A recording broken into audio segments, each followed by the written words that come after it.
सिद्धि की शादी के बाद वो ससुराल चली जाती है। पीछे रह जाती है भाभी रानी। सिद्धि के ससुराल जाते ही भाभी कहती है, अरे वाह जी वाह, सारे कपड़े मेरे। हाय रे पैंट, अरे वाह वाह, मजा आ जाएगा। अरे ये सिद्धि की अलमारी के सामने खड़े होकर क्या बड़बड़ा रही है? जाकर देख मेहमानों को विदाई की मिठाई मिली कि नहीं। अब हाँ माँ जी, क्यों नहीं, लेकिन पहले कपड़े तो बदल लूं। अब रानी आ जाती है सिद्धि के उन कपड़ों में जो वो ससुराल जाने से पहले घर छोड़ जाती है। अरे रानी, कुछ दिन रुक जाती।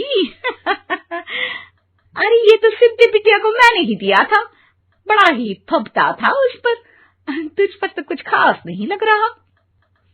अब वो ना मेरे सारे कपड़े गीले थे तो सोचा पहन लूं।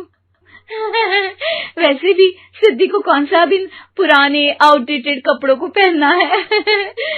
वैसे भी ये सूट तो मैंने तभी पहना था, वैसे खास है भी नहीं ये। हाँ ठीक है, लेकिन ना मेरी सिद्धि पर तो जमता था। सारे मेहमान चले जाते हैं और सिद्धि ससुराल से मायके पहली बार आती है। अपना घर, अपना कमरा, अपनी अलमारी। ये बोलकर जैसे ही सिद्धि अलमारी खोलती है तो सामने उसके कपड़ों की जगह कुछ और ही रखा होता है। माँ, जरा कमरे में तो आना। सास और रानी वहां पहुंच जाते हैं। रानी ने पहनी होती है सिद्धि की जींस और टी शर्ट। अरे भाभी, ये क्या? ये तो मेरी बड़ी ही महंगी टी शर्ट है, इसे आपने घर में क्यों पहनी है? अरे बहुत मिलती है दीदी ये चौक की मार्केट में, 150 में। ओ भाभी प्लीज, ये एरोपोस्टल है, 2000 की एक टी शर्ट। ओहो, 2000 में तो दीदी 4 साड़ी आ जाए। अब क्या बोलूं? भाभी, ये मेरी अलमारी में छोटू के कपड़े, तो मेरे कपड़े कहाँ हैं? मेरी अलमारी में? अब दीदी आपको कौन से पुराने कपड़े पहनने थे? माना भाभी, लेकिन मैं जब घर आती तो यही सब पहनती ना। अरे तुम तो बड़ी कंजूस हो दीदी। खैर, वक्त आता है जब सिद्धि ससुराल के लिए रवाना हो रही होती है। अरे रानी, अंदर से सिद्धि का गिफ्ट ले आ, लड़की पहली बार ससुराल से मायके आई है। रानी अंदर जाती है और एक सिंपल सी साड़ी लेकर बाहर आ जाती है। ये लीजिए माँ जी। सास बेटी को गिफ्ट देकर ससुराल भेजती है।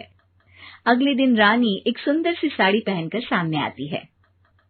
अरे रानी, ये तो वो साड़ी है जो मैंने सिद्धि को देने के लिए दी थी जब वो ससुराल ले जाती, लेकिन ये तूने कैसे पहन ली? अरे माँ जी, ये साड़ी तो मुझे बहुत पहले से ही पसंद थी, लेकिन चिंता ना करिए, मैंने सिद्धि के लिए भी अच्छी सी साड़ी दी है। हाँ। तभी सिद्धि का फोन आता है। क्या माँ, कुछ अच्छा तो दिया होता ससुराल ले जाने के लिए। अरे पहले दिखा दिया होता।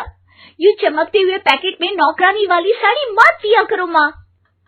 अरे बेटे, वो तेरी भाभी ने ना गलती से उससे पैकेट बदल गया। हाँ, मैं कल ही तेरे भाई के हाथ से तेरा वाला पैकेट भेज दूंगी।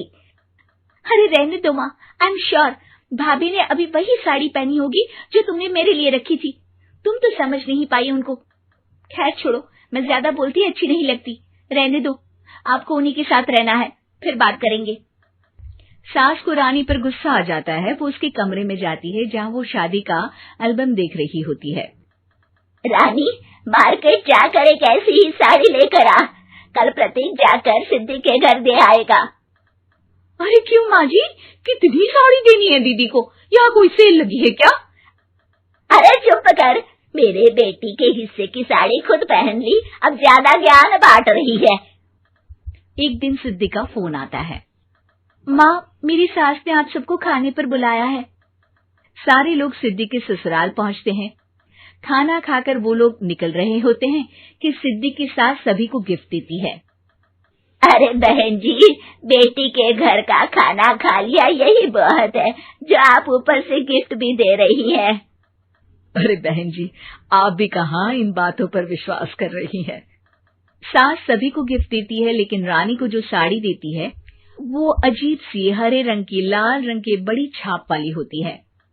अरे छी छी, ये कौन पहनेगा? सासू माँ को तो जरी वाली इतनी सुंदर और मेरे लिए ये नौकरानी वाली। अरे भाभी, दरअसल मैं जब भी घर आती थी आप वापसी में ऐसी ही साड़ी देती थी ना, तो माँ ने सोचा कि आपको आपकी पसंद की ही साड़ी क्यों ना दी जाए। बेचारी रानी, बोलती भी तो क्या। सिद्धि और सास रानी का चेहरा देखकर हंसने लगती है, तो रानी सब